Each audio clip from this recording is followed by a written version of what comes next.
Hello everyone. I had a lot of people ask me to do a review on the different cages that I keep my reptiles in, what I think of the different cages, pretty much how I have my reptile room set up when I posted a picture on Instagram. So I decided it would be easier to just put it all together in a video for you guys to watch, and I'll talk about the pros and the cons of each cage. I'll try my best to give the dimensions and what animals I have in each and what size I really think fits for each animal. So I'm going to start out with Gecko Junkies. This is a Gecko Junkies cage.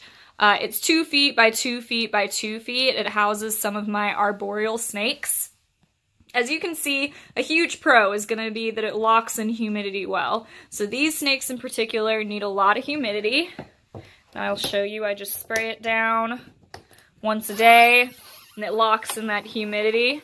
It also holds heat really well, so if I put my hand inside the cage, it's a completely different temperature than the outside of the cage, and it works with this heating pad, so I don't have to worry about burning anything down. Cages are also very lightweight. I can lift this cage with one hand, and I don't have any complaints for this cage. So it also does have built-in ventilation on the side. I just had to tape it off, and I put little holes in it so that there still is breathing room. But the snakes are so small they can fit through that. But overall, the cage is a clean look. It's light. It holds in heat and humidity. I don't have any qualms with these cages yet. His Instagram is at Gecko Junkie for anyone interested in getting one of these. So what Gecko Junkie really specializes in is going to be stuff for crested geckos. So this is a crested gecko enclosure. I think it's about 6 inches tall by, maybe it's a foot tall. I can't really tell. But it's perfect for a little crested gecko that's sticky. So still, again, it locks in humidity really well. So when I spray down, I don't have to spray down 12 times a day. It holds plastic plants. It's light. This cage literally weighs nothing, so it doesn't bow down when I sit it on top of other cages like my glass cages do, which is why I'm going to be switching soon. The doors are really nice on the Gecko Junkies cage. Again, I have no issues with these whatsoever. So all pros, no cons. I'm not going to talk for a long time about my glass aquariums, which are going to house my leopard gecko and my hognose. They're both, both of these species need a 20-gallon terrarium, so they're both in 20-gallon terrariums-ish. I will be switching them also to 20-gallon equivalents of the Gecko Junkies cage. My issue with glass, it does not hold in heat and humidity well. So humidity is not going to be a huge issue with him, but we do like keeping it a little humid when he's shedding. Her heat and humidity are not going to be a big deal, but then another issue is glass terrariums are so heavy. I don't know if you can tell, but this one's been bowing down because it has a glass cage on it. Delilah, we're also planning on getting a Gecko Junkies terrarium for her because it's just so heavy and doesn't hold anything in. Gecko Junkies does make a top that is mesh like this so that you can still use heat lamps and heat bulbs. So again, I really have no issue whatsoever with anything Gecko Junkies has produced. I'm even moving all my arachnids over to those as well. So this cage was custom built for me from a friend who's a contractor. His Instagram name is going to be Hefe, H-E-F-E, and then Deuce, D-U-E-C-E. He made this cage for our monitor. It's made out of melamine, I believe, because melamine's easy to clean. It's 4 feet by maybe 3 feet tall, and it's got a front opener right here. This is what we keep our tegu in. She has a basking spot, a hiding spot. He's put ventilation in. She has a mercury vapor bulb, so that provides her with her heat and her UV.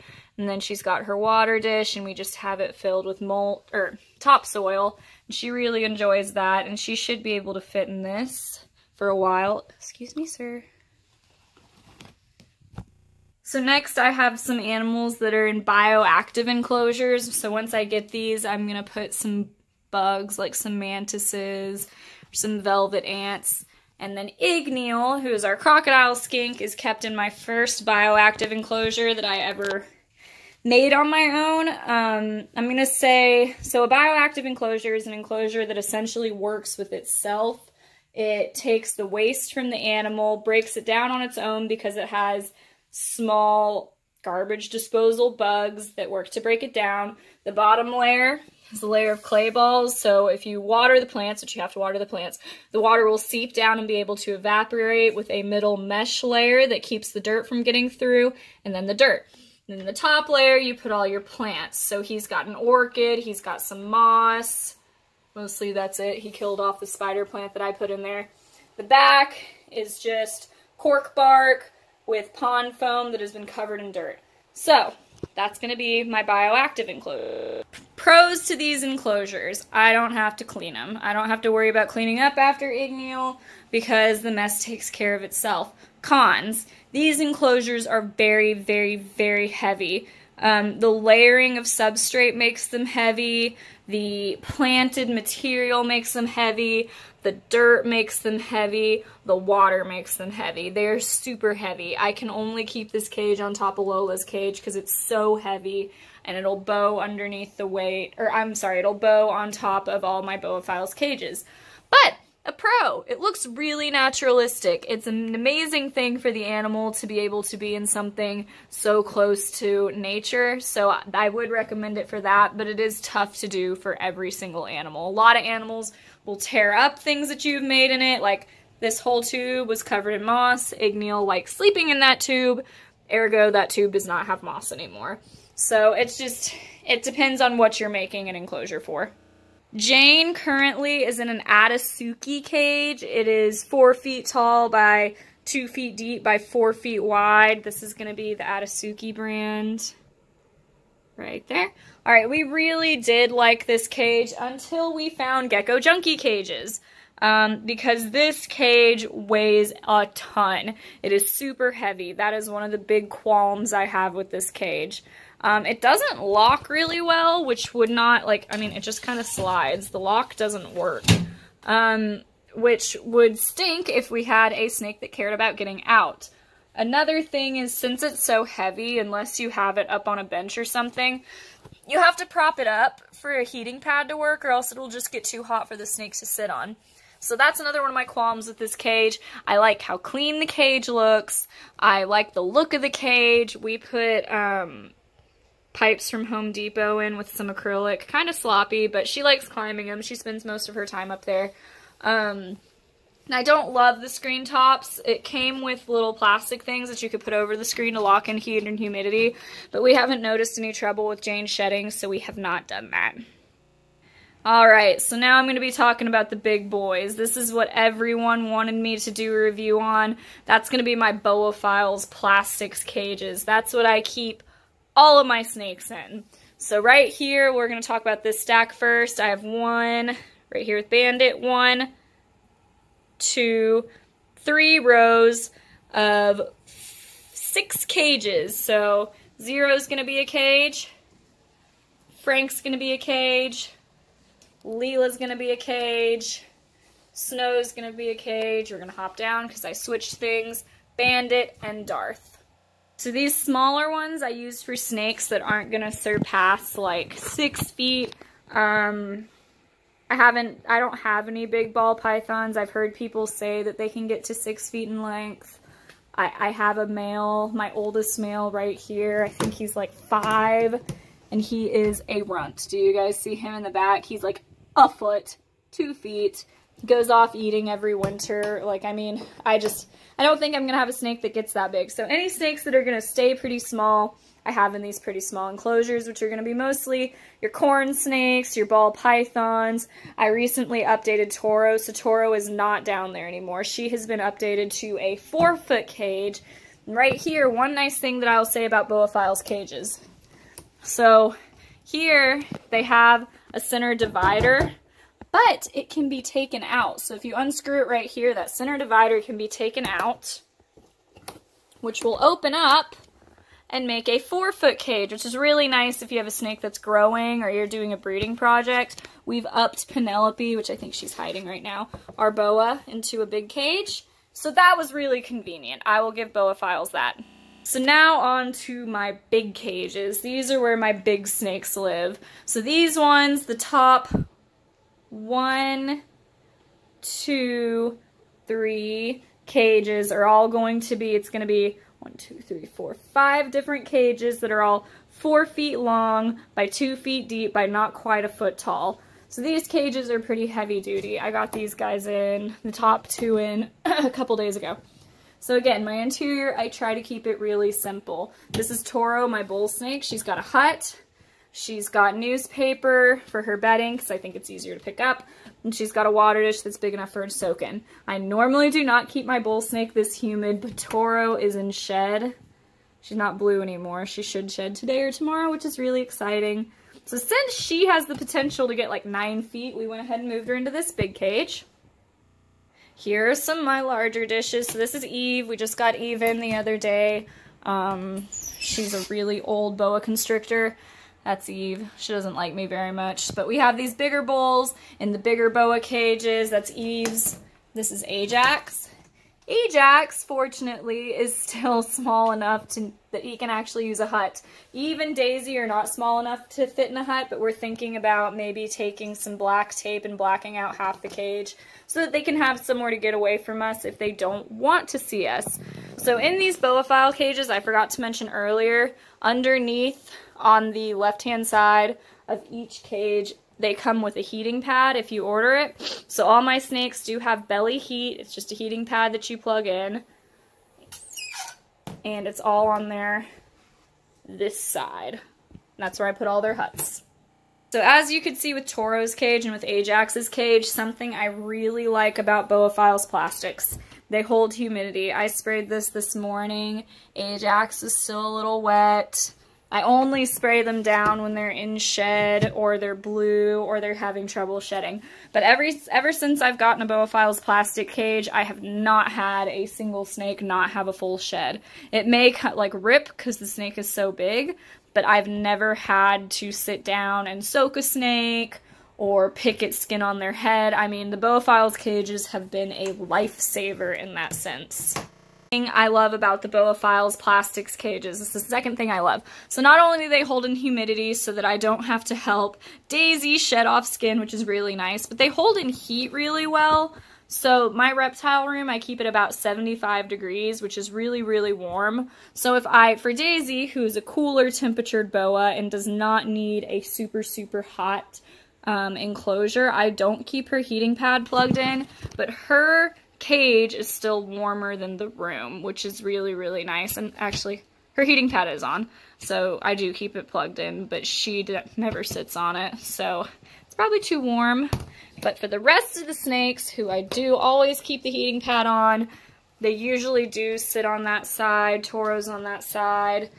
Petunia actually is not, but they have the choice of whether they want to be warm on this side or cool on this side, but the ambient temperature inside the cage is relatively warm. So that is something I can applaud Boaphiles for. It holds in humidity and heat incredibly well. So something I want to applaud, but not really applaud them for, these locks. I mean, well, they're not locks, but latches are really nice when you first get them. This one moves really easily. Over time, they're not quite as easy to move. It's not terrible. I think it's just the metal with the humidity, so it's not a huge deal. It's not something I can really complain about, but it is a little annoying. Second annoying thing, I have had, both of these cages are brand new. They broke in shipment. Not sure if I can blame Boaphiles for that, so I'm not going to blame him for that. But it is a little annoying, and I'm sure if I wrote him something, although his customer service is terrible, he would probably get back to me on that. I'll talk to you guys about the customer service in just a second, but it is a little annoying to have cages come in broken. But on the other end to that, they are pretty durable. This cage got, when we moved, it flew off the back of a truck, and it is still holding together, so that's pretty incredible. These cages are also super lightweight, like the Gecko Junkie's cages, so I can say with certainty that my favorite thing about the Boaphiles cages is they hold in the heat, they hold in the humidity, and they're really light. And so far they seem pretty durable. I haven't had any issues with them yet. All right, my two biggest snakes, which are going to be my reticulated pythons, Hennessy and Midas, have 8 feet cages, so it's really just 2-foot cages pushed together. 8 feet by 2 feet deep by about a foot tall. They both have their big water dishes that they can soak in for now. And their huts at the other end, which they don't seem to ever use. The heat we have turned on at this end. It also has extra heat in the middle, but we don't use that right now. Another nice thing, so he offers a lot of fancy additions that you can add on to your cages. He recommended that for my reticulated pythons, we get these locking door latches. So these latches, if I can find them, have keys that can open the lock. So they can't be opened without the key, which is really nice because retics are smart and will nudge that with their nose until they can get out. So that's something you can have added to any cage, which is totally up to you. There are a lot of cool things that he offers to put on your cages. You can do LEDs. You can really deck your cages out if you choose to. But another one of my qualms with his cages, and this may be me speaking out of turn, he may have something on his website that helps to support the cages, but it is the bowing. It bows down. Like I said, he may be able to put in center dividers, but if you don't know when you order the cages what you're going to stack on top of them, it's hard to know whether or not you want that center thing of support. So it's a little bit annoying that the cages bow down, but I guess if you're going to sacrifice lightweightness for overall stability, these cages are great. Like, I don't have a complaint about them. They have kept my husbandry perfect. So in terms of snake care, snake husbandry, Boa Files Plastics, which he's Jeff Rohn on Instagram, and Gecko Junkie, amazing. I don't have any complaints with them. Glass aquariums, not my favorite. One final thing that I want to talk about is going to be customer service, and I really think that it's important that the Boa Files cages were expensive. I paid for each of these, I think it was $400. For my two largest 8-foot cages, it was $800 a cage. So I put a lot of money into these snake cages. And I think it's really important as a business person that if you're going to be taking a lot of money, like I think I dropped about $5,000 in my first order because I just went and ordered a bunch of cages. So I think as a business person, if people are going to be spending that much money on your product, you need to have good customer service. And my first go through with Boa Files was not good. It was my first time ordering with them, and so I was just curious on how things were going. I didn't know how this kind of thing worked, so I emailed him just asking for a general estimation of when my cages were going to be in. I didn't care if he said a year from now. I just wanted to know just so that I could move my snakes out of tubs. So I emailed him a couple times, and he never responded. I called him. I left voicemails. I was really frustrated and really worried because I had spent a lot of money. So I thought maybe I had gotten scammed. So I called him and I left a voicemail and I said, listen, if you're not going to correspond with me, I'm going to report you as fraud on PayPal and I'm going to get all my money back because I was anxious. And literally like the day later he called me and everything was fine, but I think if you're going to be a business that does your product so well, and you're one of the few people that does it, that you need to be good at customer service and you need to correspond with your customers because that's who's keeping you in business. That's just my 2 cents. The second time I didn't have as bad of an experience, but it was because I already knew that he was crap at customer service and at correspondence. So I already knew going into it that I wasn't going to get the kind of attention that I wanted. Another thing about the Boa Files is it takes a pretty long time. And I understand that it is an art. He is making... It's a craft, and he's really putting something together. But it does take a decent amount of time. It takes a couple months, but I've heard that other places take longer, like Vision Cages has a year-long wait.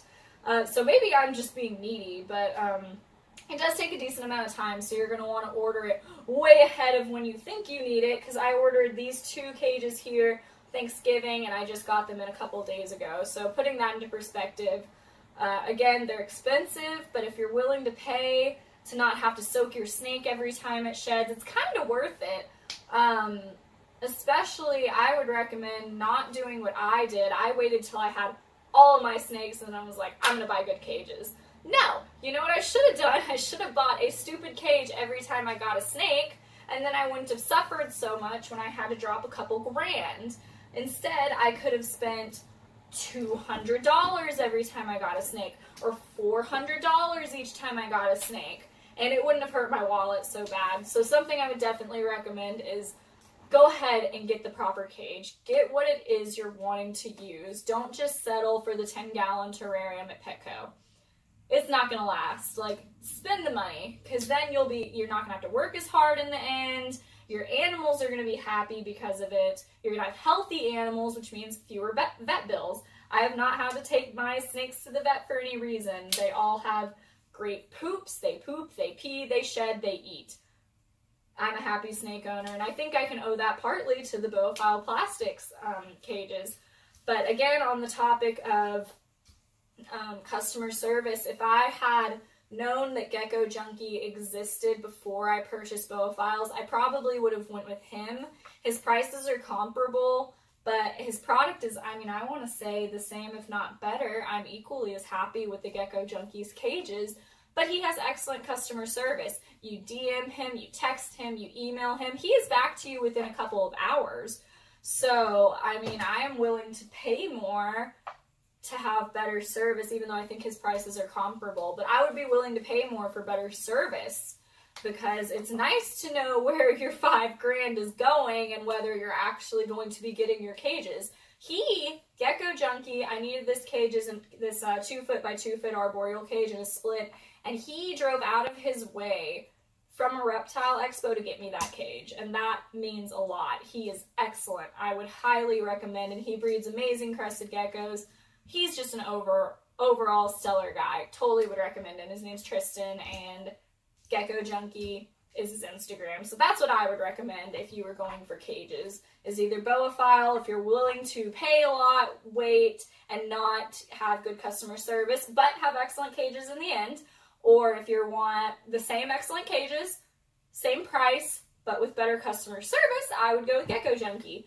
If I could do it all over again, I would go with Gecko Junkie, but that's not saying that I am not happy with my Boaphiles plastics cages, because I am. They're incredible. He does what he does well, and I believe that is why he thinks he doesn't have to have good customer service, is because he knows that he does what he does well. He's aware that he's one of the few people that can do what he does, so he doesn't take care of his customers the way he should. And if anyone, I've seen a lot of people that have agreed with this sentiment, so I think that needs to be fixed. Again, I'm not running the business, so I can't tell him what to do, but those are my thoughts and feelings for the positives and the negatives of all the cages, the pros and cons of everything, and how I keep my reptile room. For huge cages, though, really, you just need to find, like, the big ones that I'm keeping my monitors in, and the one that we're about to have made for our white throat monitor, you just have to find someone that can make them. They're so expensive to get a custom-made one online and to pay for the shipping. Find someone that you know that is handy. That's what we did. Our friend Nick is a contractor. Hefe Deuce, again on Instagram. You can find him in my followers and in who I'm following. He made these for us, so that's the way to go. Local people, help them out. That's going to be my last thing. And that's my reptile room, and those are my cages. If you have any questions, just leave them in the comments below. Of course, like, follow, subscribe. I'm always open to questions. And I've also noticed that I may have a different following base on YouTube than I do on Instagram. So my Instagram is LILLY_of_the_valley. So Lily of the Valley is my Instagram. I'll put that in my comments or in the description thing. And I answer DMs pretty quickly, or I've been told that I answer DMs pretty quickly. Much quicker than I would on YouTube. So thank you, and y'all have a good day.